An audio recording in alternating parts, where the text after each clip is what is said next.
usisahau kusubscribe, like na kucomment. Leo tarehe 15 ya mwezi wa 6 mwaka 2026 katika Mahakama Kuu ya Tanzania masjala ndogo ya Dar es Salaam wana kesi ya Said Issa Mohamed na mwenzake mmoja Ahmed Rashid dhidi ya bodi ya wadhamini wa Chama cha Demokrasia na Maendeleo na katibu mkuu wa Chama cha Demokrasia na Maendeleo, ikiwa ni kesi ambayo ni baada ya ile ya kwanza ya 8323 mwaka 2025 ilikuwa kwa Jaji Mwanga na baadaye kuishia kwa Jaji Ngunyale kuwa imefukuzwa au imeondolewa.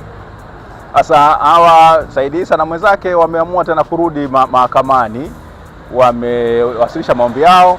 Hati yao ya mashtaka iliwasilishwa kwetu sisi tarehe 11 mwezi wa 6 mwaka 2025, na kwa kuwa tuna siku 21 za kuweza kuwajibu, tumeweza kuiarifu mahakama kwamba tuko ndani ya muda ule wa kuweza kuwajibu, na majibu yetu tutawasilisha sisi tarehe 1 ya mwezi wa 7 mwaka 2026. Nadhani mambo mengi yataweza kuwekwa wazi. Said Issa Mohamed na mwenzake Ahmed Rashid, nasema tu ujumbe ambao nilionao kwenu ni kwamba mwana kulitafuta mwana kulipata.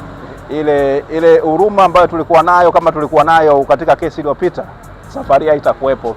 Mjiandae kukilipa Chama cha Demokrasia na Maendeleo fedha nyingi sana. Asante.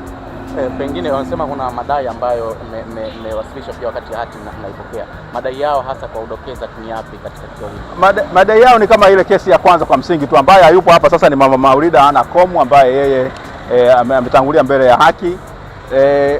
Wao wanadai kwamba kuna ubaguzi katika chama chetu, kwamba hatujajenga ofisi Zanzibar, kwamba ofisi ziko tu bara, na kwa hiyo Zanzibar inabaguliwa, ajira kwa wafanyakazi kule Zanzibar kunabaguliwa.